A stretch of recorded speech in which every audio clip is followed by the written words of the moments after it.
Okay, let me suggest a better way to get the grip on the gun. So, especially if you're coming from the holster, you come in contact, you don't want a gap here. You want to learn to, when you contact the gun, to be as high as possible on the lower, the orange part of this frame.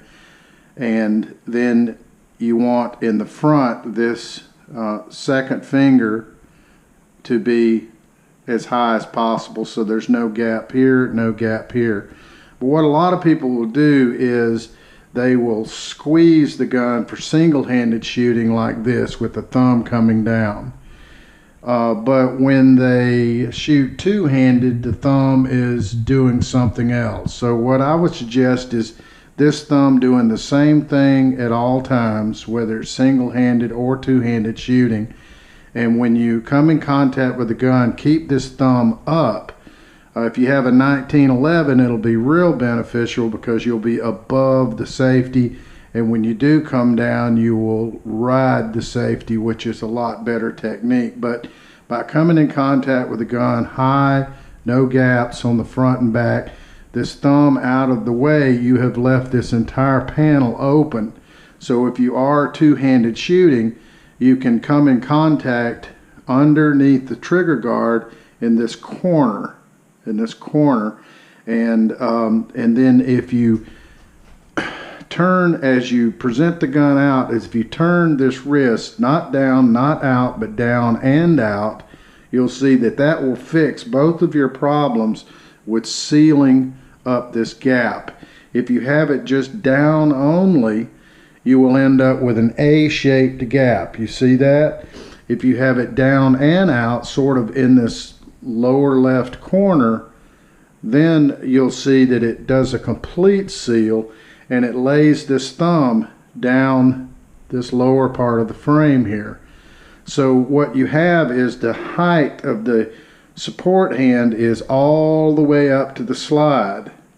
If you don't do that, you'll have a right-handed grip or strong-handed that's all the way up to as high as you can get on the frame, but with this thumb in the way, you'll have this one almost cup and saucer, and it'll ride down low, and you'll be shooting like this, doing these types of things. And this is not a great grip. You're not going to be able to manage recoil as effortlessly. It's just a lot more difficult. And if I look at where my hand is on the gun, you can see that it's way low when I have that type of grip. So how do we figure out how this grip fits in? What I would do is I would start on the rear, and this is just learning part, not shooting part, but when you're not shooting, dry fire, I would seal this hand up as high as I can. See the base, where this thumb turns at this base knuckle is all the way up, joint is all the way up at the top. And then when I bring this hand in, so I can reverse engineer this and have it in there as high, not down here, but see as I rotate that, it comes all the way up as high as possible, then wrap around, and that will tell you that little spot, the sweet spot of where, when you're actually drawing and shooting, if you come in contact at that same spot, not too far, not too short, just right on that spot, and then you, as you present the gun from the 3 and the 4 position, you'll see that as you rotate this wrist down and out, it will just seal all of it up. This thumb will lay on the gun, and then this one will seal it. And that's about the time I'm on my trigger, taking up the slack. I can see the red dot coming in the top of the glass, bang. So this all comes together as one movement. I draw, level the gun, it comes in contact, I roll the wrist down and out, it seals up the grip, I come in contact, prep the trigger, see the sights, bang.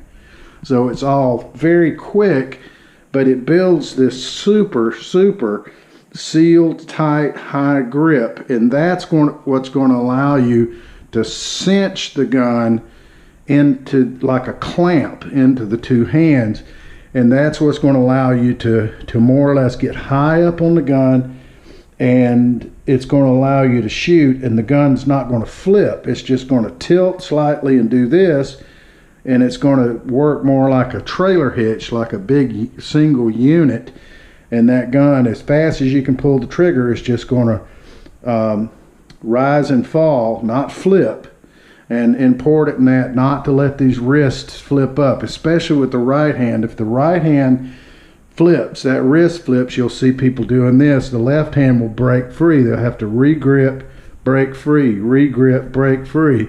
Especially if they have this type of a low grip, and that if that right wrist breaks, then this breaks free every time, or it repositions on the gun. So it's not all about brute strength and force, it's about technique and getting that sealed high grip.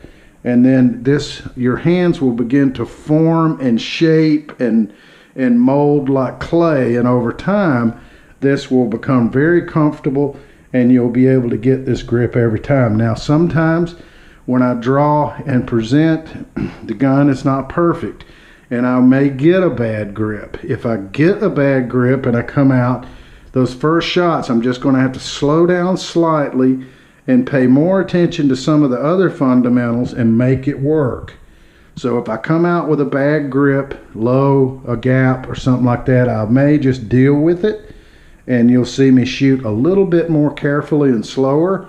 I won't slap the trigger as aggressively or operate the trigger, but you've got to remember that if you have a good high grip and this good grip on the gun, you can abuse the trigger much more and it won't move your shots around. But if you have good trigger control and a good grip, your shots will hit exactly where your sights or your dot are. So again, it's not all about squeezing the gun until you shake. It's about having a good, solid, cinched, tight grip. It's just tight enough. If it's too tight, it's brittle. It snaps like your fingers snapping. When you put pressure on your fingers, they snap. You don't want your grip so tight that this quick pop of the gun snaps you loose. You want to have a little bit of rubber elasticity in the grip pressure. There's a sweet spot for the grip pressure.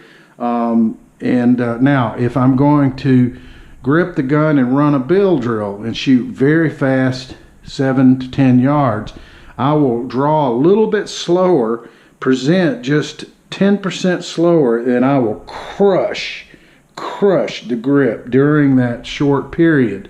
If I'm shooting very long shots that have more like a half second or 1 second, 3/4 second between the shots, I will have my grip much more relaxed. My right hand will be much more relaxed. And so I don't always shoot with the same grip pressure. But fix this problem now. Have the best grip. Don't continue to dry fire and shoot, and you'll be shooting a whole lot better.